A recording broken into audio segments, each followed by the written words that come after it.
আকাশবাণী খবর পড়ছি চঞ্চল ভট্টাচার্য। প্রথমে বিশেষ বিশেষ খবর। প্রধানমন্ত্রী আজ বিহারের রাজগীরের নালন্দা বিশ্ববিদ্যালয়ের নতুন ক্যাম্পাসের উদ্বোধন করবেন। 9,26,00,000-এর বেশি কৃষকের ব্যাংক অ্যাকাউন্টে পিএম কিষাণ সম্মান নিধির 17তম কিস্তির টাকা পাঠিয়েছেন তিনি। উপরাষ্ট্রপতি মনে করেন, তথ্যের নিজস্ব শক্তি রয়েছে, তবে ভুয়ো খবরের বিপদ সম্পর্কেও সতর্ক থাকতে হবে। আজ ওয়ার্ল্ড সিকল সেল ডে। সারা বিশ্বে রক্তাল্পতার এই বিশেষ রোগ নিয়ে সচেতনতা তৈরি করতে বিভিন্ন কর্মসূচির মাধ্যমে দিনটি উদযাপন করা হবে। জ্যাভলিনে নীরজ চোপড়া গতকাল ফিনল্যান্ডের টুরকুতে বিশ্ব অ্যাথলেটিক্স কন্টিনেন্টাল গোল্ড ট্যুর প্রতিযোগিতায় সোনা জিতেছেন। টি-20 বিশ্বকাপ ক্রিকেটের সুপার 8 পর্বের ম্যাচ আজ শুরু হচ্ছে। আসছে বিস্তারিত খবরে। প্রধানমন্ত্রী নরেন্দ্র মোদী আজ বিহার সফরে যাচ্ছেন। সেখানে তিনি রাজগীরের নালন্দা বিশ্ববিদ্যালয়ের নতুন ক্যাম্পাসের উদ্বোধন করবেন। ভারত এবং ইস্ট এশিয়া সামিট দেশগুলির যৌথ উদ্যোগে এই বিশ্ববিদ্যালয় গড়ে উঠেছে। উদ্বোধনী অনুষ্ঠানে বহু বিশিষ্ট ব্যক্তি উপস্থিত থাকবেন, যার মধ্যে 17টি দেশের রাষ্ট্রদূতরাও রয়েছেন। এই ক্যাম্পাসে 2টি একাডেমিক ব্লক রয়েছে, প্রতিটিতে 40টি করে শ্রেণীকক্ষ আছে। প্রায় 1900 জন ছাত্রছাত্রী এখানে পড়াশোনার সুযোগ পাবেন। এছাড়াও 300 আসন বিশিষ্ট 2টি প্রেক্ষাগৃহ তৈরি করা হয়েছে। বিশ্ববিদ্যালয়ের ছাত্রাবাসে 550 জন থাকতে পারবেন। বিশ্ববিদ্যালয়ের ক্যাম্পাসটি পরিবেশ বান্ধব। এখান থেকে কোনো কার্বন নিঃসরণ হবে না। নিজস্ব সৌরবিদ্যুৎ কেন্দ্র ছাড়াও এখানে রয়েছে পানীয় জল পরিশোধনের কেন্দ্র। বর্জ্য জল পুনর্ব্যবহার করার উপযোগী কেন্দ্রও গড়ে তোলা হয়েছে। এছাড়াও এখানে 100 একরের এক জলাভূমি রয়েছে। মূল নালন্দা বিশ্ববিদ্যালয়টি স্থাপিত হয়েছিল 1600 বছর আগে। মনে করা হয় এটিই ছিল বিশ্বের প্রথম আবাসিক বিশ্ববিদ্যালয়। 2016-এ নালন্দার ধ্বংসাবশেষকে রাষ্ট্রসংঘ ঐতিহ্যবাহী স্থান হিসেবে ঘোষণা করা হয়। প্রধানমন্ত্রী 9,26,00,000-এর বেশি কৃষকের ব্যাংক অ্যাকাউন্টে পিএম কিষাণ সম্মান নিধির 17তম কিস্তির টাকা পাঠিয়েছেন। প্রত্যক্ষ সুবিধা হস্তান্তরের মাধ্যমে এই কিস্তির টাকা পাঠানো হয়েছে। তৃতীয়বার প্রধানমন্ত্রী হওয়ার পর তার সংসদীয় কেন্দ্র বারাণসীতে গতকালই প্রথম যান তিনি। সেখান থেকেই কৃষকদের ব্যাংক অ্যাকাউন্টে এই আর্থিক সহায়তা পাঠানো হয়। অনুষ্ঠানে বিভিন্ন স্বনির্ভর গোষ্ঠীর মহিলাদের কৃষি সখী শংসাপত্র দেওয়া হয়। এই উপলক্ষে আয়োজিত অনুষ্ঠানে প্রধানমন্ত্রী বলেন, কাশীর মানুষের আশীর্বাদে পরপর 3বার তিনি জনপ্রতিনিধি নির্বাচিত হয়েছেন। গণতান্ত্রিক পদ্ধতিতে তৃতীয়বারের জন্য ক্ষমতায় ফিরে আসার নজির খুবই কম। শ্রী মোদী বলেন, একবিংশ শতাব্দীতে ভারতকে তৃতীয় বৃহত্তম আর্থিক শক্তি হিসেবে প্রতিষ্ঠিত করতে কৃষিক্ষেত্রের ভূমিকা সবথেকে বেশি। পিএম কিষাণ সম্মান নিধি বিশ্বের বৃহত্তম প্রকল্প সুবিধা হস্তান্তর হিসেবে বিবেচিত হচ্ছে। এই প্রকল্পের অর্থ সরাসরি সুবিধাভোগীদের কাছে পৌঁছানোয় তিনি সন্তোষ প্রকাশ করেন। পৃথিবীর প্রত্যেকটি খাবার টেবিলে ভারতের কৃষি পণ্য দিয়ে তৈরি কোনো একটি পদ পৌঁছাক, এটিই তার স্বপ্ন। কৃষিকাজে মা বোনেদের ভূমিকা অপরিহার্য। कृषि सखी के रूप में बहनों की नई भूमिका उन्हें सम्मान और आय के नए साधन दोनों सुनिश्चित करेंगे। मैं अपने सभी किसान परिवारों को, माताओं बहनों को बहुत बहुत शुभकामनाएं देता हूं। বারাণসীতে দুগ্ধ উৎপাদকরা বোনাস ডেয়ারির সুবিধা পাওয়ায় তাঁদের আয় বহুগুণ বৃদ্ধি পেয়েছে। তার ভাষণে শ্রী মোদী নগরোন্নয়নের প্রসঙ্গ উল্লেখ করে বলেন, ঐতিহ্যশালী কাশী শহরের উন্নয়ন যাত্রা নতুন এক অধ্যায় রচনা করেছে। অনুষ্ঠান শেষে প্রধানমন্ত্রী দশাশ্বমেধ ঘাটে যান। তিনি সেখানে গঙ্গা পূজন করেন এবং আরতি প্রত্যক্ষ করেন। সামাজিক মাধ্যমে এক বার্তায় শ্রী মোদী বলেন, গঙ্গা তীরে বসে তিনি 140 কোটি দেশবাসীর শান্তিপূর্ণ ও সমৃদ্ধশালী জীবনের প্রার্থনা করেন। নৌবাহিনীর প্রধান অ্যাডমিরাল দীনেশকে ত্রিপাঠী প্রধানমন্ত্রীর সঙ্গে সাক্ষাৎ করেন। তিনি নৌবাহিনীর পরিকাঠামো, প্রশাসনিক কাজকর্ম সহ নানা তথ্য প্রধানমন্ত্রীর কাছে তুলে ধরেন। যে কোনো পরিস্থিতির মোকাবিলায় বাহিনী প্রস্তুত বলেও তিনি জানান। সেনাবাহিনী এবং বিমান বাহিনীর সঙ্গে সমন্বয় বজায় রেখে চলে বলেও নৌবাহিনীর প্রধান জানিয়েছেন। দক্ষতা বৃদ্ধির ক্ষেত্রে আত্মনির্ভর ভারত অভিযানকে গুরুত্ব দেওয়া হচ্ছে বলেও তিনি উল্লেখ করেন।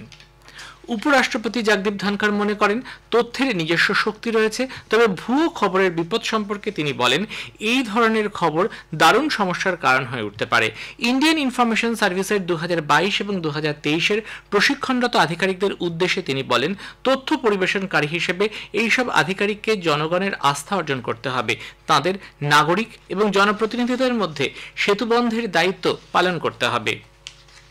পশ্চিমবঙ্গের রাঙাপানি স্টেশনের কাছে আগরতলা শিয়ালদা ডাউন কাঞ্চনজঙ্ঘা এক্সপ্রেসের দুর্ঘটনার আনুষ্ঠানিক তদন্ত প্রক্রিয়া আজ শুরু হবে। উত্তর পূর্ব সীমান্ত রেলের মুখ্য রেল সুরক্ষা কমিশনার জনক কুমার গর্গ এই তদন্তের কাজ শুরু করবেন। তিনি গতকাল দুর্ঘটনাস্থল ঘুরে দেখেন। পশ্চিমবঙ্গের আলিপুরদুয়ার জেলার জলদাপাড়া জাতীয় উদ্যানের ঐতিহ্যবাহী হলং বন বাংলোর গত রাতে আগুন লাগে। ভয়াবহ ওই আগুনে কাঠের বাংলোর প্রায় পুরোটাই ভস্মীভূত হয়েছে। এ মাসের 15 তারিখ থেকে জঙ্গলে পর্যটকদের প্রবেশ বন্ধ থাকায় বাংলোটি খালি ছিল, সে কারণে বড় রকমের বিপর্যয় এড়ানো সম্ভব হয়েছে। প্রধানমন্ত্রী নরেন্দ্র মোদী এ মাসের 30 তারিখ বেতার অনুষ্ঠান মন কি বাতে তাঁর চিন্তাভাবনা সকলের সঙ্গে ভাগ করে নেবেন। তৃতীয়বার প্রধানমন্ত্রী হিসেবে নির্বাচিত হওয়ার পর এটি তাঁর প্রথম মন কি বাত। 111তম পর্বে জনসাধারণ তাদের বক্তব্য এবং পরামর্শ টোল ফ্রি নাম্বার 1800117800 তে জানাতে পারেন। এছাড়াও অনলাইনে নরেন্দ্র মোদী অ্যাপ অথবা মাইগভ ওপেন ফোরামেও তা জানানো যেতে পারে। তবে এই মতামত এবং পরামর্শগুলি 28 জুনের মধ্যে জানাতে হবে। আকাশবাণী এবং দূরদর্শনের সবকটি চ্যানেল ছাড়াও মন কি Baat Akashvani news on AIR website, mobile app, প্রধানমন্ত্রীর দপ্তর ও তথ্য সম্প্রচার মন্ত্রকের ওয়েবসাইটে সম্প্রচারিত হবে। হিন্দিতে অনুষ্ঠান সম্প্রচারের অব্যবহিত পরেই আঞ্চলিক ভাষায় এর তর্জমা শোনা যাবে। এ খবর প্রচারিত হচ্ছে আকাশবাণী থেকে। আজ ওয়ার্ল্ড সিকল সেল ডে।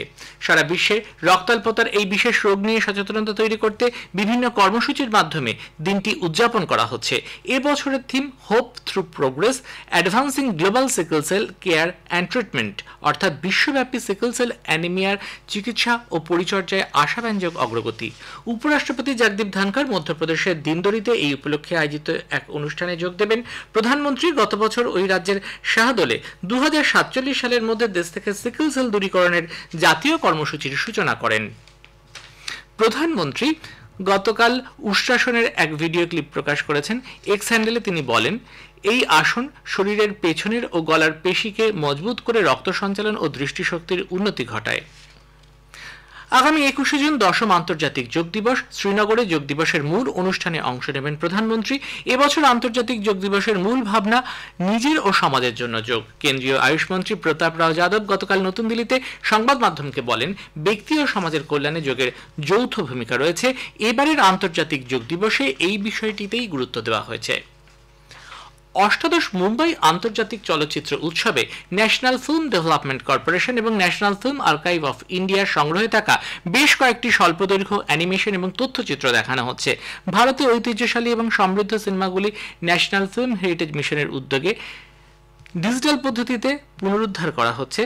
তার মধ্যে কয়েকটি এই উৎসবে প্রদর্শিত হচ্ছে। এর মধ্যে রয়েছে 1980 সালে সত্যজিৎ রায়ের পরিচালিত পিকু।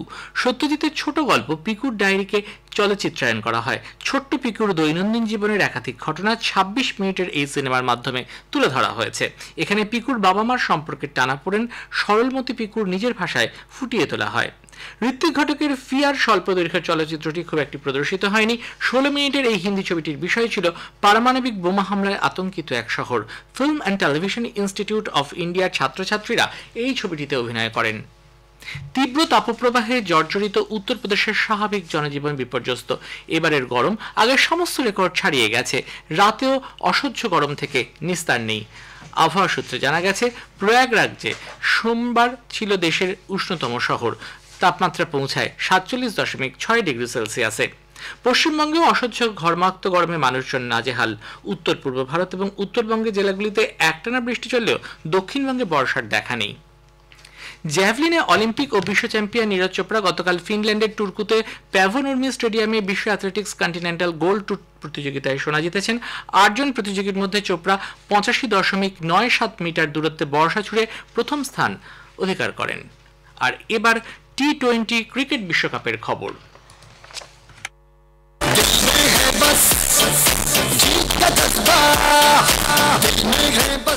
টি-20 বিশ্বকাপ ক্রিকেটের সুপার 8 পর্বের ম্যাচ আজ শুরু হচ্ছে। অ্যান্টিগুয়ায় প্রথম ম্যাচে আমেরিকা খেলবে দক্ষিণ আফ্রিকার বিরুদ্ধে। খেলা শুরু হবে ভারতীয় সময় রাত 8টায়। শেষে বিশেষ খবর আরও একবার। প্রধানমন্ত্রী আজ বিহারের রাজগীরে নালন্দা বিশ্ববিদ্যালয়ের নতুন ক্যাম্পাসের উদ্বোধন করবেন। 9,26,00,000 বেশি কৃষকের ব্যাংক অ্যাকাউন্টে পিএম কিষাণ সম্মান নিধির 17তম কিস্তির টাকা পাঠিয়েছেন তিনি। খবর শেষ হলো।